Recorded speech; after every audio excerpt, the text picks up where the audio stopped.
this passage is about reading skills, how they have declined, and the author's suggestions on how to improve reading skills among the children.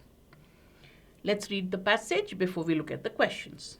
The alarming reading statistics that have emerged during the pandemic present an opportunity to overhaul the reading curriculum and the teacher preparation programs in our school systems. So he said that during the pandemic, the statistics that we are getting about reading, the reading statistics we are getting are alarming.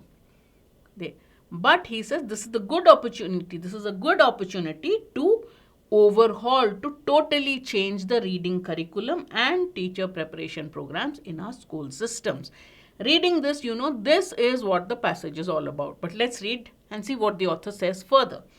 Even before the pandemic, reading scores were poor, with the majority of students reading below proficient level. So even before the pandemic, reading wasn't the best strength of the students. Beyond the personal tragedy of not learning to read, it's particularly dangerous for democracy and a free society to have a generation of poor readers. One is that personally it affects a person if he cannot read, but it also affects the country because it's a danger for democracy. It's a danger for free society if you have a generation that cannot read. This is a wake-up call to get serious and follow the science of reading. So he says, therefore, it's a wake-up call for us. Now is the time for us to act and follow the science of reading. Most children need explicit direct instruction to learn how to read. Devoting a period a day to phonics and spellings gives young children grades K to 3 the foundations they need.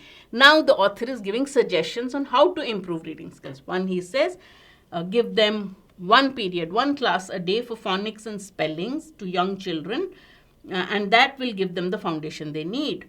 Phonics is the Rosetta Stone. It is how we learn to decode the shapes on the page and turn them into words.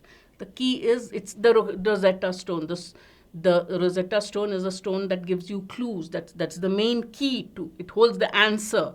So this Rosetta Stone, phonics is like that. It's like a solution to our problem. It will tell students how to read. Those letters, which are just shapes, suddenly take the form of words through the system of phonics.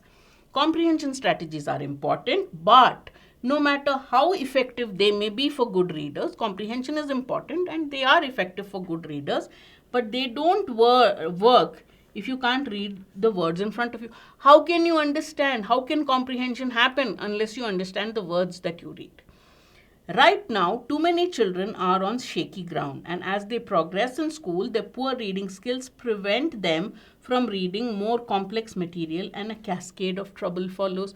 So he said this is the problem. Children are on very shaky ground. Why? Because if they don't know how to read now, as they go to higher classes, life becomes more and more difficult. Right? So a cascade is like a waterfall.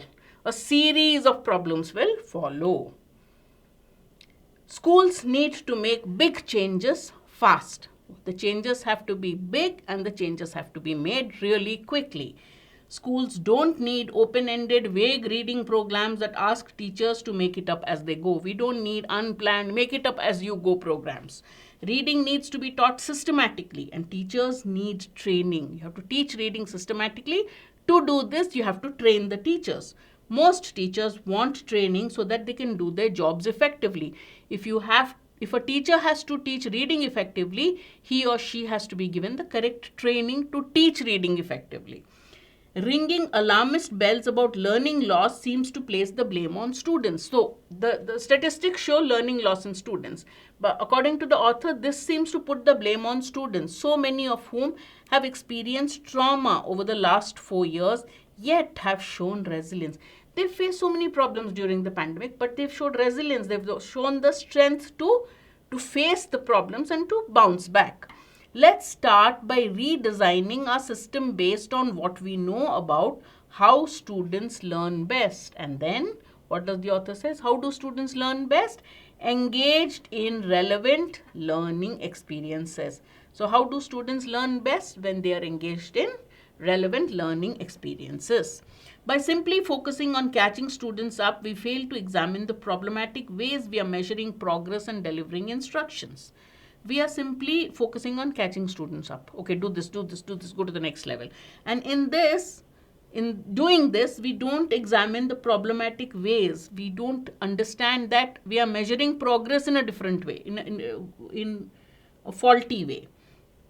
Let's move the conversation from loss of learning that meets students where they are and gives every child the opportunity to thrive at any time, any place, any pace, any path, any place. All right, so he says, let's move. Let's move beyond this loss of learning and go to students where they are. We'll meet students wherever they are. From where they are, we will give every child the opportunity to thrive at any time, any pace, fast or slow, any path. You can choose the way you want to learn and any place. So give the child the freedom to learn in a way that is suited to him or her. When we returned to school in the fall of 2020, I suggested to my administration that I work exclusively with grades 1 and 2. So the author is a teacher. And he says, I told the administration I want to work with students of grade 1 and 2.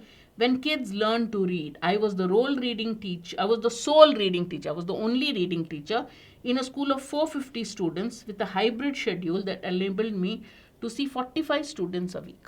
Every week, the author interacted or taught 45 students. And in this, some of my students showed growth, even as much as 2 years. But those who would have been struggling in a normal year fell further behind. Some of the students did well. Okay, they showed growth. But those who would have been struggling even in a normal year, forget a pandemic year, they fell behind. Research shows that it is unlikely they will ever get to grade level. That's not to forget the students in grade 3, 4 and 5 who didn't get any reading intervention. So this is the sad plight. The scenario happened all over the country. A crisis in urban education is upon us. Students not going to school are falling behind in learning. Those who are already behind in learning wouldn't even finish that grade. So there's a big problem. There's an urban crisis that we are facing. Leaders at the state and university levels need to figure out what to do about it. The future of our country depends on it. All right? Easy to read passage, easy questions. The author lists all of the following as reasons for the decline in reading skills, except which one? Again, which one is not a reason for a decline in reading skills? Which one of the following has not been mentioned in the passage? Most children are not taught the science of reading that they need in order to read well. So they don't get the proper, they're not taught the right way to read. Author has mentioned this, yes. Teachers have not been taught the systems that bring about good reading ability. That's why the author stresses on teacher training programs. Teachers are not focusing on comprehension, which is the key to good reading skills, as the author said this. Teachers are not emphasizing pertinent learning experiences while teaching their children to read. They're going in the wrong way. Now, between C and D, which one is clearly not the correct reason?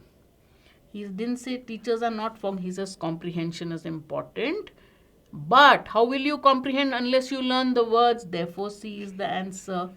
He says that we are not pertinent learning experiences is what is most important, and that has been to be stressed. So students are not getting that. So D has been mentioned but not C. So the answer is C.